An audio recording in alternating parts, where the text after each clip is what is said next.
नमस्कार, मैं मनमोहन मिश्र। भारत जोड़ो न्याय यात्रा इस समय बंगाल से होते हुए बिहार पहुंच चुकी है। मेरे दोस्तों, मेरे मित्रों, मेरे भाइयों,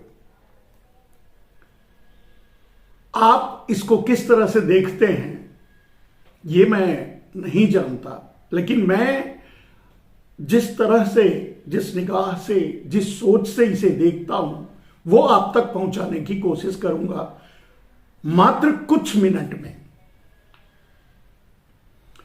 तो भारत जोड़ो न्याय यात्रा इस समय आपके, मैं बिहार वालों से अगर संबोधित हूं तो आपके बिहार में पहुंच चुकी है, बंगाल से होते हुए। आपने यह भी देखा कि न्याय यात्रा बिहार पहुंचने से एक दिन पहले कोठा पॉलिटिक्स के श्री नीतीश कुमार जी एक बार फिर बिस्तर, चादर, खटिया, कमरा सब कुछ बदल लिया। अच्छी बात है, उनके लिए यह चलता है और शोभा भी देता है। हालांकि इसके पहले उनके बारे में मैं हमेशा कहता रहा हूं, कुछ लोगों के बारे में इंडिया गठबंधन में मैं हमेशा से सवाल उठाया कि ये रिलायबल नहीं है, ये विश्वसनीय नहीं है। उनमें से ये भी थे नीतीश कुमार जी। नीतीश कुमार जी इंडिया गठबंधन में शामिल हुए थे अपने आप को प्रधानमंत्री बनाने के लिए,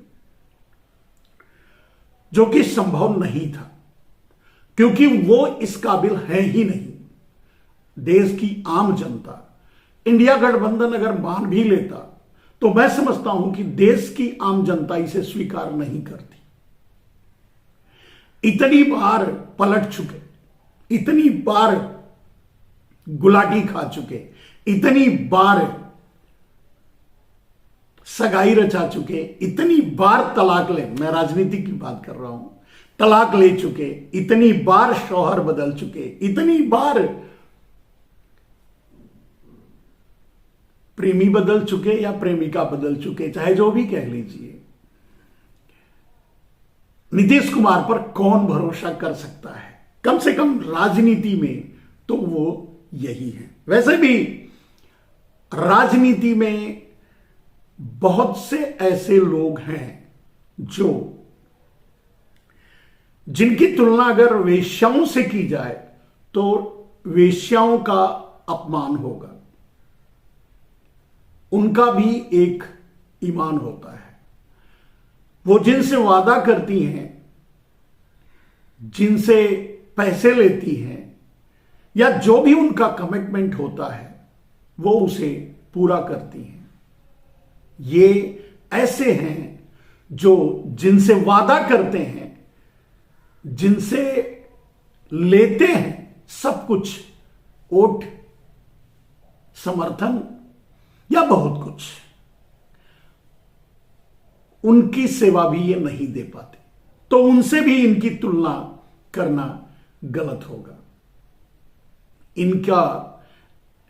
इनकी राजनीति, इनकी सोच कुर्सी से हट करके कुछ नहीं होता। ये उसके लिए किसी के साथ जा सकते हैं, किसी के साथ रिश्ते तोड़ सकते हैं, किसी के साथ रिश्ते जोड़ सकते हैं, कोई महत्व नहीं रखता। मैं सिर्फ नीतीश कुमार बाबू की बात नहीं कर रहा हूं। भारतीय पॉलिटिक्स में ऐसे बहुत से लोग हैं जिनका ईमान, जिनका धर्म, जिनकी सोच सिर्फ और सिर्फ कुर्सी तक है। एन केन प्रकार, चाहे जो भी हो। और ऐसी सोच रखने वाला तो इस समय शीर्ष पर बैठा हुआ है।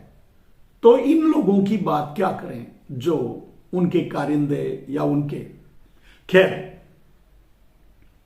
सवाल यह है कि देश को क्या चाहिए। देश क्या चाहता है। अगर आम आदमी की बात करें तो देश क्या चाहता है, यह अगर जानने की कोशिश करेंगे तो आपको समझ में आ जाएगा कि आपको किसके साथ खड़ा रहना चाहिए। आपको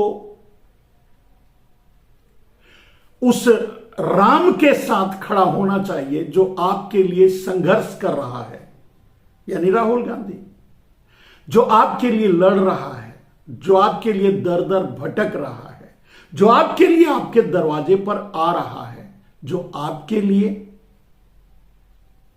कुछ भी करने के लिए तैयार है सत्य के साथ।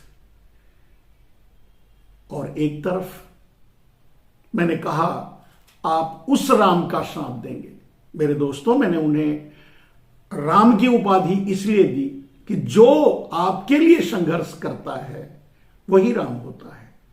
जो आपके लिए जीता मरता है, जो देश के लिए जीता मरता है, जो समाज के लिए जीता मरता है, जो वही राम होता है। राम अब एक तरफ तो आपके देश के हमारे लिए संघर्ष करने वाले राम, जो लड़ते जूझते राक्षसों से संघर्ष करते अब बिहार पहुंच चुके हैं। दूसरी तरफ चंपत के झांसाराम, जिसे चंपत ने विष्णु अवतार कहा है, वो खड़े हैं। अब इनमें चुनना है आपको, आप किसके साथ आप खड़े हैं यह आपको बताना होगा। और बहुत कम समय है, निर्णय आपके हाथ में, समय आपके हाथ में 3 या 4 महीने है। इतने में ही आपको निर्णय लेना है, सोचना है और समझना है। मेरे दोस्त, कुछ लोगों को शायद ये नागवार गुजरे, कुछ लोग इसे गलत समझे, कुछ लोग इसे अपने तरीके से मेरी बुद्धि को छोटा समझें या जो भी समझें, समझ सकते हैं। लेकिन जो मैं कहना चाहता हूं वो यही कि जो आपका अपना है, जो आपके लिए संघर्ष करता है, जो आपके लिए लड़ता है, वही राम हो सकता है। कोई चंपत आकर के, एक ठग आकर के किसी भी झांसेबाज को अगर विष्णु अवतार कह दे तो क्या सचमुच आप उसे मान लेंगे? मेरे दोस्त, अब सवाल यह है कि देश को, अब आते हैं उस सवाल पर कि देश चाहता क्या है और देश को चाहिए क्या। मेरे भाई, देश को गरीबी से छुटकारा चाहिए। कैसे मिलेगा? क्या वो आदमी आपको गरीबी से छुटकारा दे सकता है जो पूरे देश को लूट करके, पूरा देश खरीद करके अपनी झोली में डाल लेना चाहता है, अडानी की झोली में डाल देना चाहता है, यानी मुडानी की झोली में डाल देना चाहता है? क्या वो आदमी गरीबी दूर कर सकता है?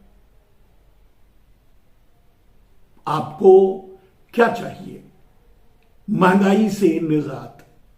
महंगाई आपकी कमर तोड़ रही है। बची खुची पूंजी जो आपके पास है वो भी धीरे धीरे खत्म हो रही होगी। लुट रहे हैं आप अपनी बचाई हुई पूंजी को लगा करके, आप अपने परिवार को पाल रहे हैं, अपने परिवार का बोझ उठा रहे हैं। आपको तकलीफ हो रही होगी। महंगाई के जरिए कोई आपको लूट रहा है। कौन लूट रहा है? फिर बात वही आती है, अडानी, अंबानी, मोदी के यार दोस्त, यानी मोदी के गुजराती भाई, यानी मोदी के गुजराती माफिया। तो क्या चाहिए? वो आदमी जो उन माफियाओं को, उन कुछ गुजराती माफियाओं को जो पूरे देश को लूट लेना चाहते हैं, उनके साथ खड़ा हो, वो आपका राम बन सकता है। वो चंपत का झांसाराम बन सकता है। वो चंपत का विष्णु का अवतार भी बन सकता है।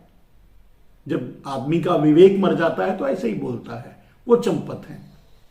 लेकिन आप उस झांसेराम के झांसे में आएंगे? क्या वो आपको महंगाई से निजात दिला सकता है? जो एकमात्र एक एजेंडे पर काम करता हो कि उसे किसी भी कीमत पे अडानी को नंबर 2 बनाना है? ये नहीं है सच। सच ये है कि कुछ चोर गुजरातियों को के हाथों भारत को गुलाम बनाना है। ये सच है। क्या इसे आप स्वीकार करेंगे? क्या ऐसा आदमी राम बन सकता है? क्या ऐसा आदमी आपका हो सकता है? क्या ऐसा आदमी भगवान विष्णु बन सकता है? चंपक के कहने पर क्या समझते हैं आप? क्या ऐसा आदमी आपको गरीबी से निजात दिला सकता है? भूखमरी आज भी कम से कम 30% लोग या तो आधा पेट खाना भोजन करते हैं और या तो भूखे सोते हैं। कम से कम एक दिन अगर खाते हैं तो दूसरे दिन जरूर भूखे सोते हैं। आप सोच के देखिए, वो आदमी इस भूखमरी से देश को निजात दिला सकता है?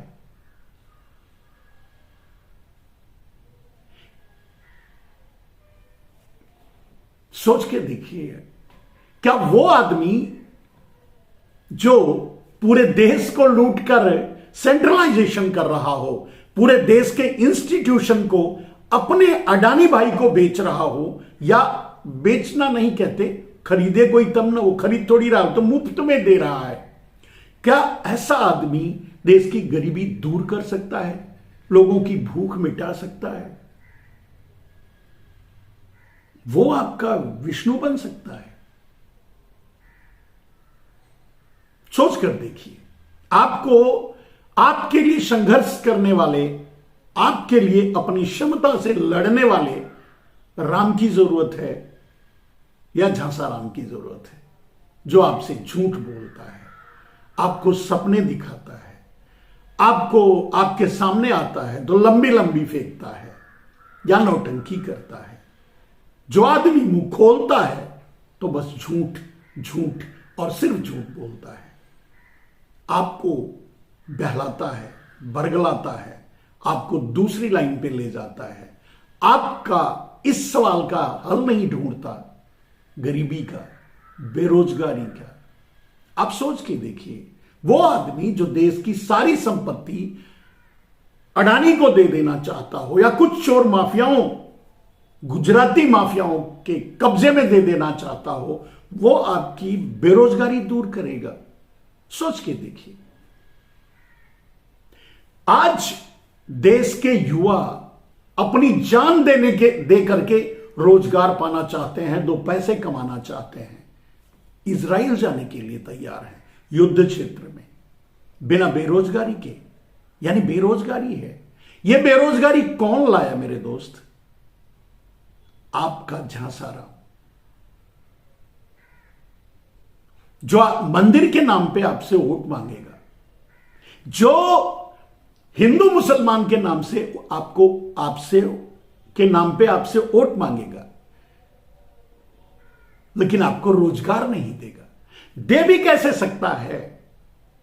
आप समझ सकते हैं, जब सेंट्रलाइजेशन होता है, जब कोई उद्योगपति किसी इंस्टीट्यूशन को खरीद लेता है तो सबसे पहला काम करता है उसमें से लोगों को छटनी कर देता है, कम से कम आदमियों में अपना काम चलाना चाहता है मशीनरी के उपयोग से।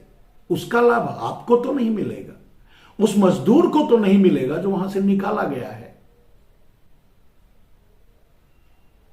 लेकिन आपसे वोट मंदिर के नाम पे मांगेगा। आप क्या करोगे? मैं उन 80 करोड़ लोगों से पूछता हूं, क्या यह आदमी आपके हाथ से कटोरा हटा सकता है? आपको इस काबिल बना सकता है कि आप 5 किलो, मैं उन 80 करोड़ लोगों की बात कर रहा हूं जिसको नरेंद्र मोदी कहते हैं कि वो पाल रहे हैं मुफ्त का अनाज देकर के। क्या यह आदमी, यह झांसा राम आपके हाथ से कटोरा हटा सकता है, या परमानेंट आपको कटोरा पीढ़ी दर पीढ़ी थमा सकता है? आप सोच के देखिए, यह आदमी आपके हाथ से कटोरा कैसे थमाएगा, कैसे हटाएगा? आपको इस काबिल कैसे बनाएगा कि आप 5 किलो अनाज के लिए लाइन में ना खड़े हो? मेरे दोस्त, पैसे देकर के जब राशन मिलता था, मुफ्त में भी मिलता था, कम दाम में भी मिलता था, बहुत कम लोग राशन की लाइन में खड़े होकर राशन लिया करते थे। आज जितने भी कार्ड धारक हैं सबके सब राशन की लाइन में खड़े होकर 5 किलो मुफ्त अनाज की उम्मीद लगा करके लेते हैं। यानी उनकी उस 5 किलो अनाज की भी उनको जरूरत है। उस 5 किलो अनाज के लिए वो अपने सम्मान को नहीं देख रहे हैं, अपने स्वाभिमान को नहीं देख रहे हैं, और मोदी का वो ताना भी बर्दाश्त कर रहे हैं कि 5 किलो अनाज वो मुफ्त खिला रहे हैं।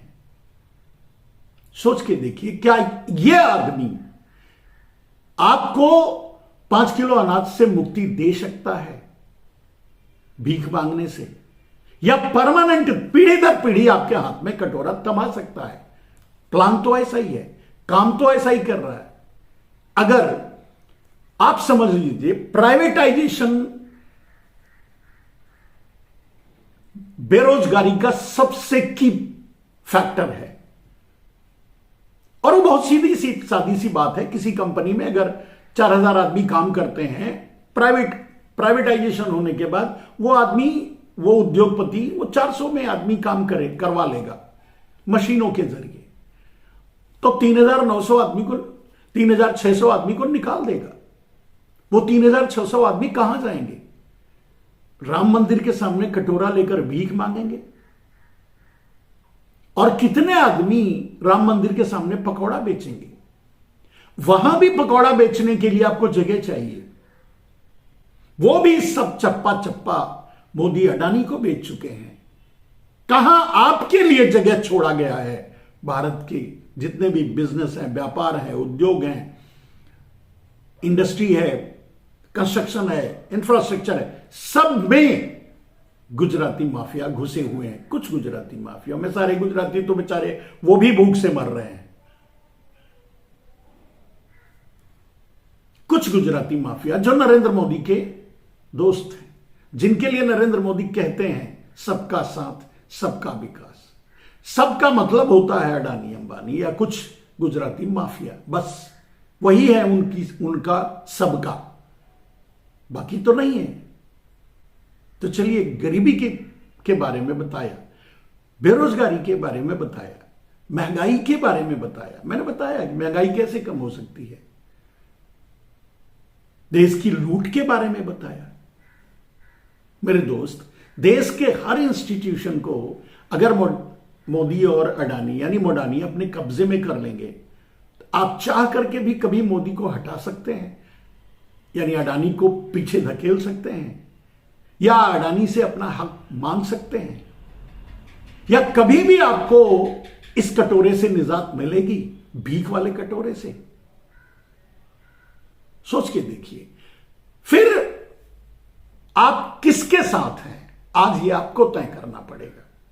एक तरफ मैंने कहा सीधे, बिना किसी लाग लपेट के, और मेरा तर्क बस इतना ही है, जो आपके लिए है वही आपका है, जो आपके लिए लड़ता है वही आपका राम है, जो आपके लिए संघर्ष करता है वही आपका राम है। राम कौन थे? आप सोच के देखिए। राम ऋषियों की मर्यादा को बचाने के लिए जंगल में गए। उनके धर्म, उनके यज्ञ, उनके कर्म वो नहीं कर पा रहे थे, राक्षस उसमें बाधा पहुंचा रहे थे। उनसे मुक्ति दिलाने के लिए राम बन गए थे। वो समय नहीं है अब, वो काल अब नहीं है, लेकिन जो काल है उसमें एक राम आपके लिए संघर्ष कर रहा है, वो है राहुल गांधी। न्याय यात्रा के नाम पे आपके बीच आ रहे हैं, आपके बीच से गुजर रहे हैं, आपके पास आ रहे हैं। क्या समझते हैं, क्या सोचते हैं आप उनके बारे में? मैं दावे के साथ कह सकता हूं मेरे दोस्त, आज तक मैं कभी भी राहुल गांधी को झूठ बोलते नहीं पकड़ा है, और आज तक मैं नरेंद्र मोदी को कभी सच बोलते नहीं सुना है। किसका साथ देंगे आप, सत्य का या झूठ का? किसका साथ देंगे आप, सच का या जुमले का? आपको तय करना है मेरे दोस्त।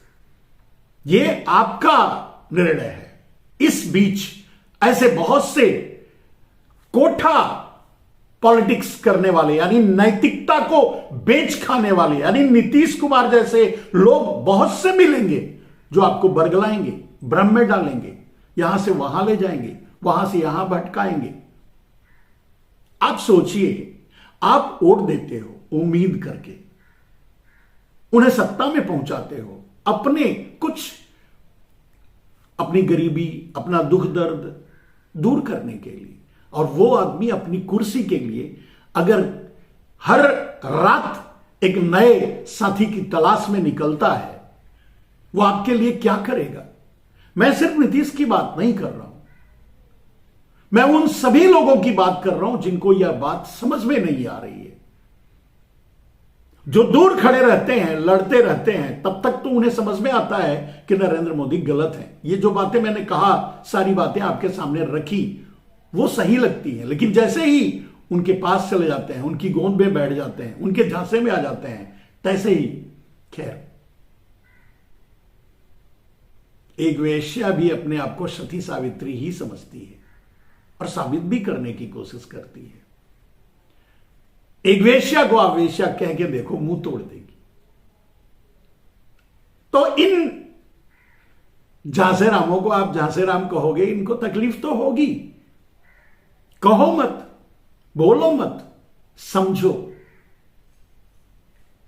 मेरे दोस्त, आप उस आदमी को